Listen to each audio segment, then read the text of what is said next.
When I left my corporate job for a slower, semi-rural life, I didn't just want to grow tomatoes. I wanted to take responsibility for my own little patch of earth. I essentially started treating my semi-detached garden like a small country. I manage its borders, I manage its food supply, and most importantly, its infrastructure. Which brings me to water. We live in the UK, a place famous globally for dreary, endless rain. Yes, almost every summer, like clockwork, my phone buzzes with a message from the water company telling me there is a shortage and I need to stop using my hosepipe. Put your hosepipe away, mate. You can't use your water. 7 Trent.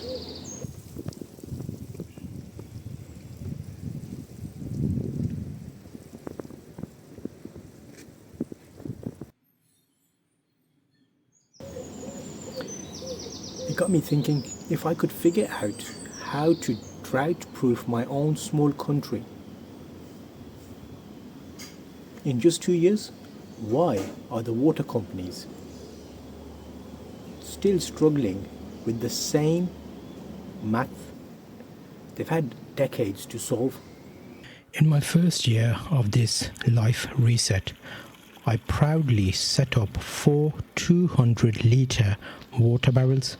I spent the winter watching them fill up, thinking I was completely self-sufficient. But when summer arrived, I quickly realised my fatal flaw because one 200-litre barrel lasted exactly 2 waterings, meaning I was using roughly 1 entire barrel every single week.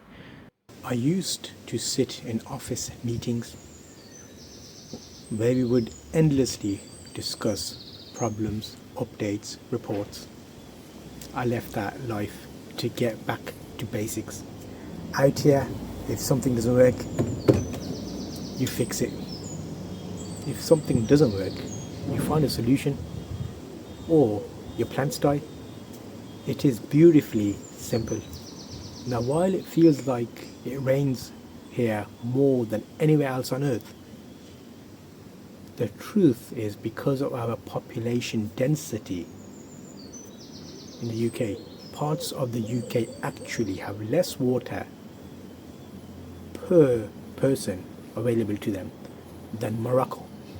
Did you know that? We rely heavily on catching winter rain to survive the summer. But historically, we've seen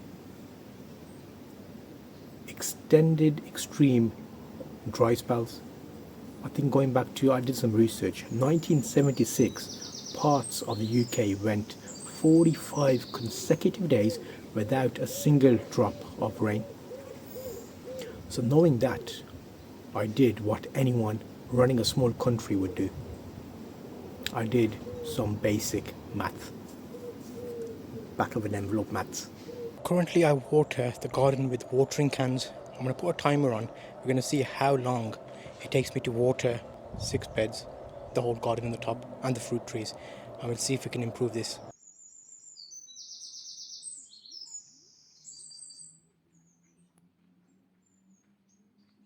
So as you can see, once I've finished watering, it's close to 12 minutes, 11 minutes 45 seconds.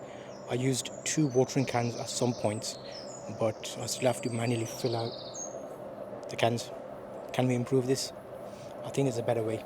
Let's figure it out. So that moving into year 2, I scaled up to 15 rain barrels dotted around the garden, giving me 15 weeks of water at 1 barrel a week, so that even with a repeat of the great 45-day drought of 1976, I have enough stored rainwater to keep the entire garden alive for over 10 weeks. without ever touching the mains supply, with my ultimate goal being 30 barrels to water comfortably all season, completely off-grid, as part of a peaceful routine that takes a little more physical effort than just turning on a tap. But that's exactly the kind of slow, intentional work I left the office to find, because you become acutely aware of exactly how much a tomato plant needs and what it costs to provide it. I looked into 2 massive 1,000 litre IBC containers.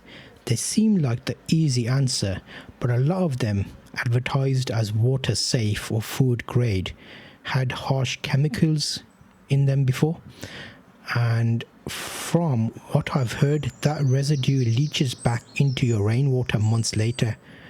For a garden you're trying to grow naturally, that's a risk I just didn't want to take.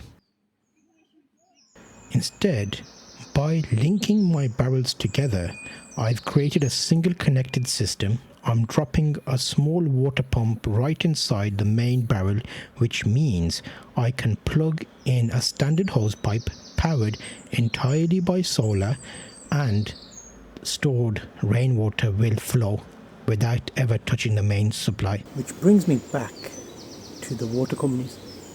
I am just one bloke in a semi-detached garden. I had a problem in year one. I measured the deficit. Why did I have a problem? I did the maths and I built the infrastructure in year two so that it wouldn't happen again. These companies have teams of engineers, smart people, decades of historical data and billions of pounds. They know exactly how much water we use in summer, and they know exactly how much rain falls in the winter. I don't want to be uncharitable, but it does make you wonder, doesn't it?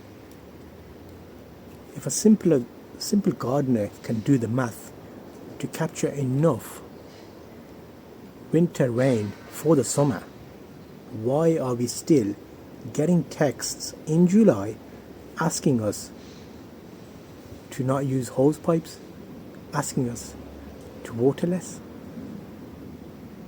Maybe they just need to spend less time in the boardroom and a bit more time in the garden.